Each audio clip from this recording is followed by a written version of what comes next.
Well, bore da on this first working day of yet another week. Imagine the night before Jesus' crucifixion. He has communion with his disciples and he washes their feet. He reveals that Judas is the one who will betray him.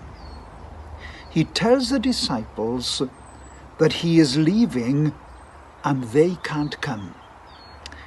Then he speaks these words, "A new command I give unto you, that you love one another, as I have loved you, that you also love one another. By this shall all men know that you are my disciples, if you have love one for another."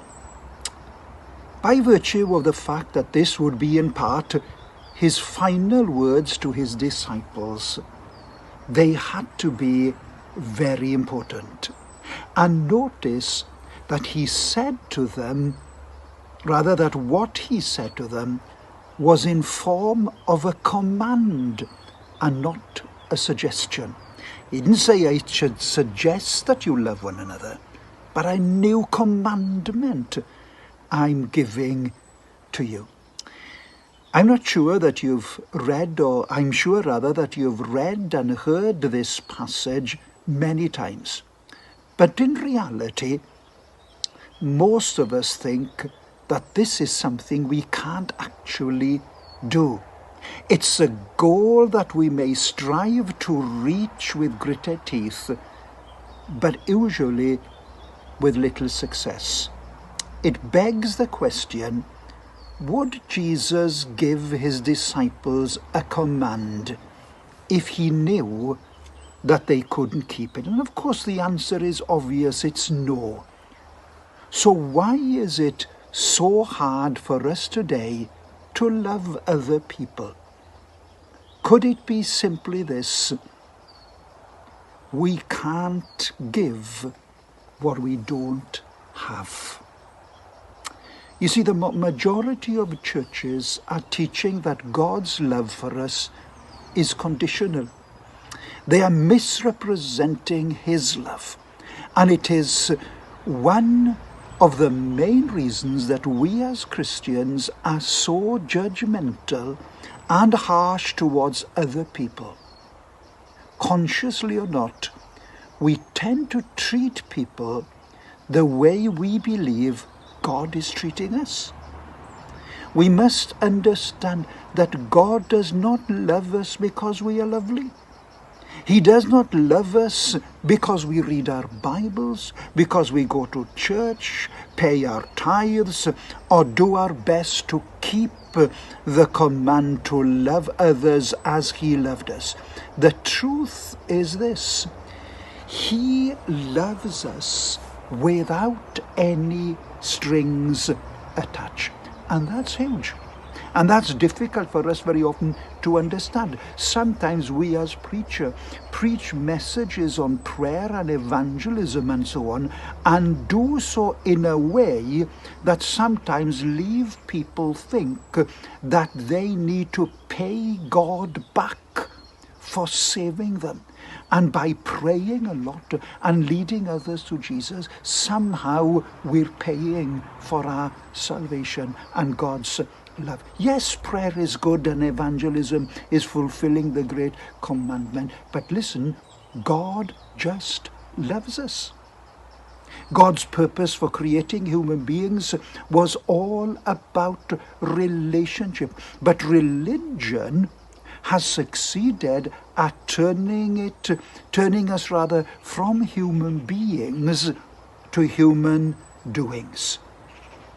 And what becomes our focus is doing very often, rather than enjoying the truth that God simply loves us.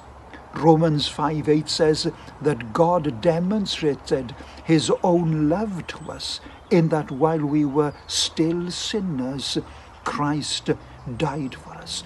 God's love has never been or ever will be conditional.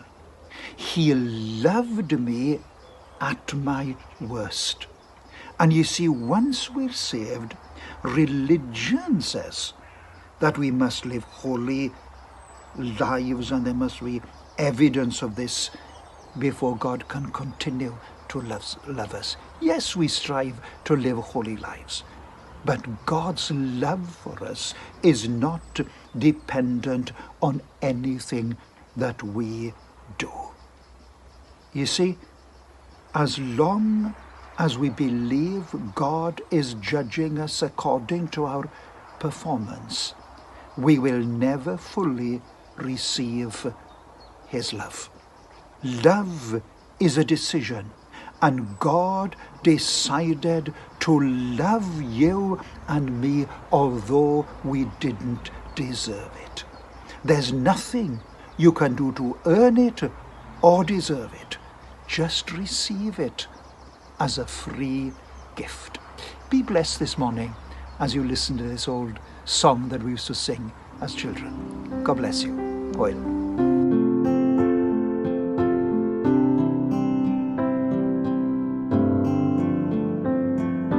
Jesus loves me, this I know, for the Bible tells me so. Little ones to him belong, they are weak, but he is strong. Yes, Jesus loves me. Yes, Jesus loves me. Yes, Jesus loves me. The Bible tells me so.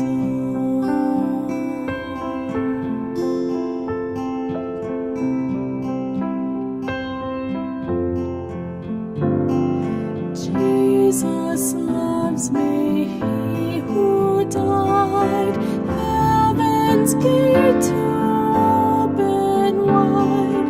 He will wash away my sin. Let his little child come in. Yes, Jesus loves me. Yes, Jesus loves me. Yes, Jesus loves me. The Bible tells me so.